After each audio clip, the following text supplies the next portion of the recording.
అనుకున్నదొకటి అయినదొకటి 400 సీట్లు ఎటూ పోవన్న బీజేపీకి దేశ ప్రజలు చెవి మెలేశారు. నేల విడిచి సాము చేస్తున్న కమలనాథ్లను మళ్లీ భూమి మీదికి దింపారు. ఓటర్ మహాశయుడు ఇచ్చిన తీర్పుతో కమలం పార్టీకి దిమ్మ తిరిగి బొమ్మ కనబడింది. లక్కీగా ఒడ్డుకు చేరింది. కానీ కాస్త అటు ఇటు అయ్యుంటే నిండా మునిగేది మోదీ పార్టీ.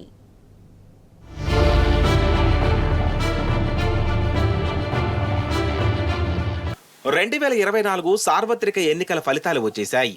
400 సీట్లు సాధిస్తామంటూ మంగమ్మ శపథాలు చేసిన బీజేపీ చివరకు గుడ్లు తేలేసింది. 400 టార్గెట్ను సాధించే సంగతి పక్కన పెడితే బీజేపీ సొంతంగా స్పష్టమైన మెజారిటీ సాధించలేకపోయింది. అంతదాకా ఎందుకు, గత ఎన్నికల్లో వచ్చిన 303 మార్కును కూడా అందుకోలేకపోయింది. మరి ఎందుకిలా జరిగింది? అందుకే ఏ కారణాలు దోహదం చేశాయో చూద్దాం.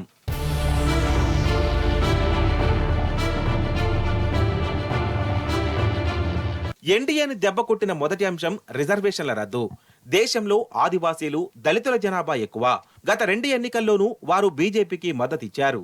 ఈ దఫా ఎన్నికలకు ముందు బీజేపీ నేత అనంత్ హెగ్డే తమకు 400 సీట్లు వస్తే రాజ్యాంగాన్ని మార్చివేస్తామని ప్రకటించారు. ఈ మాటలను విపక్షాలు అందిపుచ్చుకున్నాయి. రిజర్వేషన్లను రద్దు చేసేందుకు బీజేపీ 400 సీట్లు కావాలంటోందని ముమ్మరంగా ప్రచారం నిర్వహించాయి. ఇది మారుమూల ప్రాంతంలోకి బలంగా దూసుకెళ్లింది. తమ రిజర్వేషన్లపై బీజేపీ ప్రభావం చూపిస్తుందనుకున్న ఆందోళనతో జనం వ్యతిరేకంగా ఓట్లు వేశారు. కాంగ్రెస్ విమర్శలను ప్రధాని మోదీ తిప్పికొట్టినా పార్టీ యంత్రాంగం దీన్ని ప్రజల్లోకి తీసుకెళ్లడంలో విఫలమైంది. ఇక బీజేపీకి వాత పెట్టిన రెండో అంశం ప్రభుత్వాలను పడగొట్టడం. ప్రతి సామాన్యుడు రాజకీయాలను దేశానికి మార్గదర్శకంగా భావిస్తారు. అప్పట్లో వాజ్పేయి ప్రభుత్వం కేవలం ఒక్క ఓటుతో ఓడిపోయినా మళ్లీ జరిగిన ఎన్నికల్లో ఆయనకు పీఠం కట్టబెట్టారు. అయితే బీజేపీ అధినాయకత్వం పలు రాష్ట్రాల్లో అధికారంలో ఉన్న పార్టీలను చీల్చి ఫిరాయింపులతో ప్రభుత్వాలను ఏర్పాటు చేయడం ప్రజలకు దిగ్భ్రాంతిని కలిగించింది. ప్రత్యేకించి మహారాష్ట్ర రాజకీయాల్లో శివసేన చీలిపోవడం, ఏక్నాథ్ షిండే సీఎం కావడంపై నిరసన వ్యక్తమైనా అది అప్పట్లో బయటపడలేదు. మరాఠా రాజకీయాల్లో కాకలు తీరిన రాజకీయవేత్త శరద్ పవార్ పార్టీ సైతం చీలిపోవడాన్ని ప్రజాస్వామ్యవాదులు జీర్ణించుకోలేకపోయారు. వీరి అసమ్మతి నిశ్శబ్దంగా ఓట్ల రూపంలో బయటపడింది. అసలు ఆ విపక్ష ప్రభుత్వాలను కొనసాగించి ఉంటే వారిపై ఏర్పడే సహజ సిద్ధ వ్యతిరేకత ఈ ఎన్నికల్లో బీజేపీకి లబ్ధి కలిగించే ఉండేది. ఇక అగ్నివీర్ కూడా బీజేపీలో అగ్గిపెట్టింది. దేశంలోని యువత, ప్రత్యేకించి హర్యానా, ఉత్తరప్రదేశ్, బీహార్, మహారాష్ట్ర, ఉత్తరాఖండ్, రాజస్థాన్, హిమాచల్ ప్రదేశ్ తదితర రాష్ట్రాల్లో సైనిక దళాల్లో చేరుతుంటారు.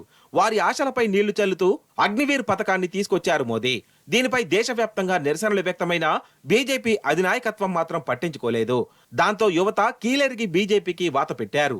మరోవైపు కేంద్రంలోని బీజేపీ ప్రభుత్వం పేదలను పట్టించుకోలేదు. మన దేశంలో పేదలు ఎక్కువ. అసలు తమకు ఎలాంటి పథకాలు ఉన్నాయో కూడా తెలియని అమాయకులు ఈ దేశంలో ఎంతో మంది ఉన్నారు. వీరికి రేషన్ అందుతోందా లేదా అన్న అంశంపై స్థానికంగా ఉండే బీజేపీ మిత్రపక్షాల కార్యకర్తలు దృష్టి పెట్టాల్సి ఉంది.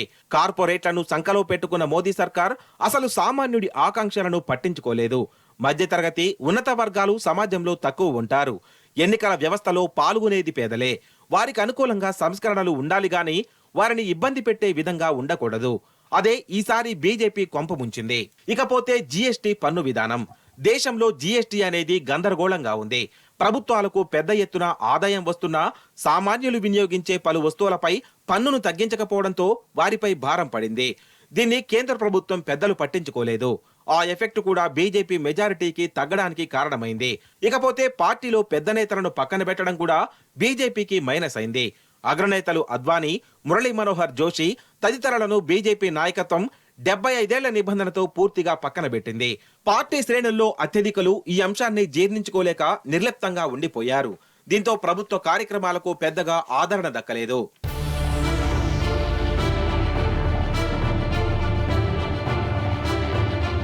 ఇకపోతే ఇండియా కూటమిని బీజేపీ చాలా తక్కువ అంచనా వేసింది. గడ్డి పరకలను కూడా తక్కువగా చూడకూడదనే సూత్రాన్ని కమలం పార్టీ మరిచిపోయింది. ఇదే ఇండియా కూటమికి కలిసి వచ్చింది. ఇండియా కూటమిని బీజేపీ లెక్కబెట్టలేదు. మోదీ, అమిత్ షా ఇద్దరు కాంగ్రెస్ ను, రాహుల్ గాంధీని చులకన చేస్తూ తమ స్థాయికి తగ్గ పలు సందర్భాల్లో విమర్శలు చేశారు. 2019 ఎన్నికల తరహాలోనే ఆ కూటమి పోటీలు లేకుండా పోతుందన్న మితిమీరిన విశ్వాసంతో కూటమి చేసే విమర్శలను పట్టించుకోలేదు. అవి నేరుగా ప్రజల్లోకి వెళ్లాయి. ఆ ప్రభావం ఇప్పుడు ఫలితాల మీద చూపించింది. సహజంగా 5 ఏళ్లు పాలనలో ఉంటేనే ప్రజలకు ఆ ప్రభుత్వంపై కొంత వ్యతిరేకత ఏర్పడుతుంది. ఆ సమయంలోనే విపక్షాలు కొత్త వాగ్దానాలతో ప్రజలను ఆకట్టుకునేందుకు ప్రయత్నిస్తాయి. ప్రధాని మోదీ సారథ్యంలోని ప్రభుత్వం ఇప్పటికే 10 ఏళ్లు పూర్తి చేసింది. దీంతో సహజంగా ప్రభుత్వ వ్యతిరేకత ఏర్పడుతుంది. ఇదే ప్రస్తుత ఎన్నికల ఫలితాల్లో క్లియర్ గా కనిపించింది. ఇక తమిళనాడులో అన్నమలై సునామీ సృష్టిస్తాడని సోషల్ మీడియాలో కమలం పార్టీ కార్యకర్తలు ఊదరగొట్టారు. ఫలితాలు వచ్చేసరికి అది కేవలం నీటి బుడగేనని తేలిపోయింది. సుదీర్ఘ కాలంగా ద్రవిడ రాజకీయాలు ఉత్తరాది రాజకీయ పక్షాలకు దూరంగా ఉన్నాయి. ఇప్పుడు కూడా అదే విషయం స్పష్టమైంది. గత డిసెంబర్లో జరిగిన కొన్ని రాష్ట్రాల అసెంబ్లీ ఎన్నికల్లో విజయం అనంతరం బీజేపీ అగ్రనాయకత్వం సీఎంలను మార్చింది. మధ్యప్రదేశ్లో శివరాజ్ సింగ్ చౌహాన్ ను మార్చి మోహన్ యాదవ్ ను సీఎంగా చేసింది. ఆ రాష్ట్రంలో శివరాజ్ కు ప్రజాదరణ ఎక్కువగా ఉంటుంది. ఆయనను పక్కన పెట్టడం ఓటర్లకు నచ్చలేదు. రాజస్థాన్ లో వసుంధరా రాజేను కాదని భజన్లాల్ శర్మను, ఛత్తీస్గఢ్ లో రమణ్ సింగ్ స్థానంలో విష్ణుదేవ్ ను సీఎంలుగా నియమించింది. ఈ మార్పును అక్కడి నేతలు, కార్యకర్తలు ప్రశ్నించలేదు. సుదీర్ఘకాలం తమకు సేవలందించిన నేతలను ఒక్కసారిగా కిందకు దించడంపై ఓటర్లు గుర్రుగా ఉన్నారు. ఇప్పుడు టైం వచ్చింది. ఓటు రూపంలో దెబ్బ కొట్టారు. ఇక బెంగాల్లో బీజేపీకి చుక్కలు చూపించారు మమతా దీదీ. ఈ సార్వత్రిక ఎన్నికల్లో బీజేపీ అత్యంత ప్రతిష్టాత్మకంగా తీసుకున్న రాష్ట్రాల్లో పశ్చిమ బెంగాల్ కూడా ఒకటి. అయితే ఇక్కడ సీఎం మమతా బెనర్జీ నేతృత్వంలోని తృణమూల్ కాంగ్రెస్ దూకుడును బీజేపీ ఏమాత్రం అడ్డుకోలేకపోయింది. బెంగాల్లో తృణమూల్ సత్తా చాటింది. అటు నమ్ముకున్న యూపీలో కూడా బీజేపీకి గట్టి ఎదురుదెబ్బ తగిలింది.